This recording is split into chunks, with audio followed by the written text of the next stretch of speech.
In the heart of a bustling city, where the neon lights flicker like artificial stars and the sound of traffic hums a constant, low-frequency lullaby, there lived a young man named Julian. Julian was the kind of person who moved through the world with a quiet grace, a gentle soul often overlooked in a society that valued loud voices and shiny things. He was a student, a son, and a dreamer, but to most of his peers at the prestigious academy he attended, he was simply the boy in the beige sedan. His parents, hardworking people who had spent their lives building a modest but comfortable existence, didn't see the need for the latest luxury vehicles or designer labels. They believed in the substance of a person, in the weight of their character rather than the weight of their wallet. One crisp autumn afternoon, while Julian was out with his parents at a local market, he ran into two of his closest school friends, Marcus and Leo. They were vibrant, energetic, and always dressed in the latest trends. They greeted Julian with high fives and wide smiles, inviting him to Marcus's upcoming 18th birthday bash, an event touted as the party of the year. Julian felt a surge of warmth, a sense of belonging that he often craved. He promised to be there, his mind already spinning with ideas for the perfect gift.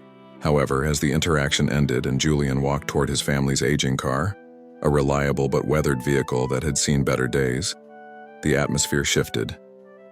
Marcus and Leo, standing just a few feet away, watched as Julian climbed into the passenger seat. The smiles vanished, replaced by looks of sheer disbelief and growing disdain. They didn't realize Julian could still hear them through the slightly cracked window. "Did you see that?" Marcus whispered, his voice dripping with mockery. "I can't believe he actually gets into that heap of junk. I thought his family had money. I mean, look at where he lives." Leo let out a harsh laugh, pulling out his phone to snap a quick photo. "It's practically a relic. Why did we even invite him? He's going to make us look like we're hanging out with the scholarship kids. This is going to be all over the group chat in 5 minutes." And just like that, the image of the rich and cool Julian they had constructed in their minds crumbled, replaced by a version they deemed unworthy of their circle. The photo did indeed spread, moving through the digital veins of their school like a virus. It reached everyone, including Elena, the girl Julian had admired from afar for years. Elena was beautiful, popular, and, as Julian would soon discover, deeply influenced by the very status symbols his parents taught him to ignore. The following Monday, Julian approached Elena in the hallway, his heart pounding against his ribs like a trapped bird. He held a beautifully wrapped box, containing a rare first edition book she had once mentioned wanting. It had cost him months of saved allowance and part-time work earnings, nearly $200 of pure effort and affection. "Hey, Elena," he said, his voice steady despite his nerves. "I saw this and thought of you." Elena looked at the gift, then at Julian, and finally at the surrounding students who were already whispering and giggling. She didn't even reach for the box. "Is that supposed to be a peace offering for being poor?" she asked, her voice cold and loud enough for everyone to hear. "I heard about your family's car, Julian. I don't think I can be seen with someone who thinks a rusty old sedan is acceptable. Keep your little gift. I'm sure you need the money more than I need the book." She turned on her heel and walked away, leaving Julian standing in the center of the hallway, the weight of the book in his hands suddenly feeling like 1,000 pounds of lead. Marcus and Leo stepped forward, their faces twisted into masks of false pity. "Rough break, buddy," Marcus said, though his eyes danced with amusement. "Maybe you should have spent that money on a car wash instead of a book. Status matters, Julian. You should learn that before you try to play in our league." Julian stood silent, the stinging heat of embarrassment rising in his cheeks, but beneath the shame, a small spark of realization began to flicker. A realization that his parents had been right all along about the people he chose to call friends. A week passed, a week filled with hushed conversations and pointed looks whenever Julian walked by. The night of Marcus's birthday party arrived, held at a stunning waterfront estate that his parents had rented for the occasion. The air was filled with the scent of expensive perfume and the thumping bass of a professional DJ.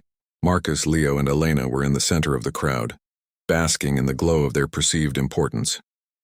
Suddenly, the roar of a high-performance engine cut through the music. A sleek midnight blue supercar pulled into the driveway, its headlights cutting through the evening gloom like twin beacons of wealth.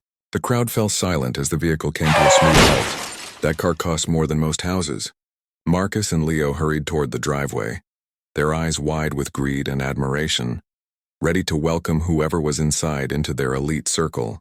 They expected a celebrity or a high-ranking socialite. Instead, the door rose slowly and Julian stepped out, followed by his parents.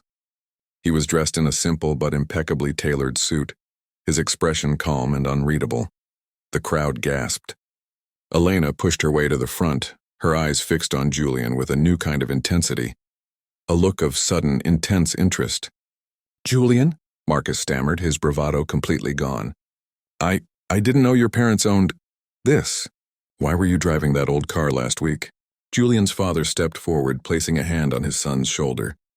"That old car belongs to our gardener, Marcus. We were helping him move some equipment that day. We believe in helping those who work for us, regardless of what they drive." He looked around at the stunned faces of the teenagers. But more importantly, we wanted Julian to see who his real friends were.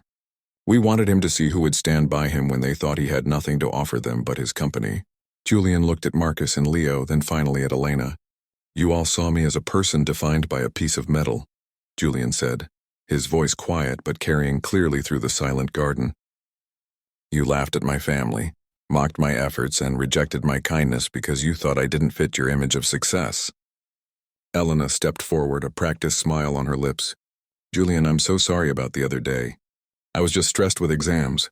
We should definitely talk, maybe go to dinner." Julian looked at the book he was still carrying, the same first edition he had tried to give her earlier. "I'm sorry, Elena," he replied, "but I don't think I know you. The girl I liked wouldn't have cared about a car. And this gift?" He turned to a quiet girl standing near the back of the crowd, someone who had always been kind to him regardless of the rumors. "This is for someone who values the words inside the pages, not the price tag on the cover." He handed the book to the girl, who looked at him with genuine surprise and a shy smile. Marcus and Leo tried to cut in, their voices frantic. "Hey man, come on, it was just a joke." "Stay for the party. We've got the best VIP section set up." Julian simply shook his head and turned back toward the car. "My parents actually own the catering company providing your food tonight," he said over his shoulder. "And after hearing how you treat people, I think we'll be taking our services and our presence elsewhere. Enjoy your party." As the supercar roared back to life and disappeared into the night, the silence left behind was heavy and uncomfortable. Marcus, Leo, and Elena stood in the middle of their expensive celebration, surrounded by luxury but feeling more impoverished than they ever had before. They had chased the shadow of status and, in doing so, had lost the chance to know a person of true substance. Julian, sitting in the back of the car with his parents, felt a profound sense of peace. He realized that his value wasn't tied to the car he arrived in or the clothes he wore, but to the integrity he kept and the kindness he offered. He had learned the most valuable lesson of all, that those who only care about your status are never worth your time, and those who see your soul are the only ones worth keeping. The city lights continued to flicker outside the window, but to Julian they no longer looked like artificial stars. They looked like the bright, clear path to a future where he would only be surrounded by those who recognized his true worth. He was no longer the boy in the beige sedan. He was a young man who knew exactly who he was, and that was more than enough.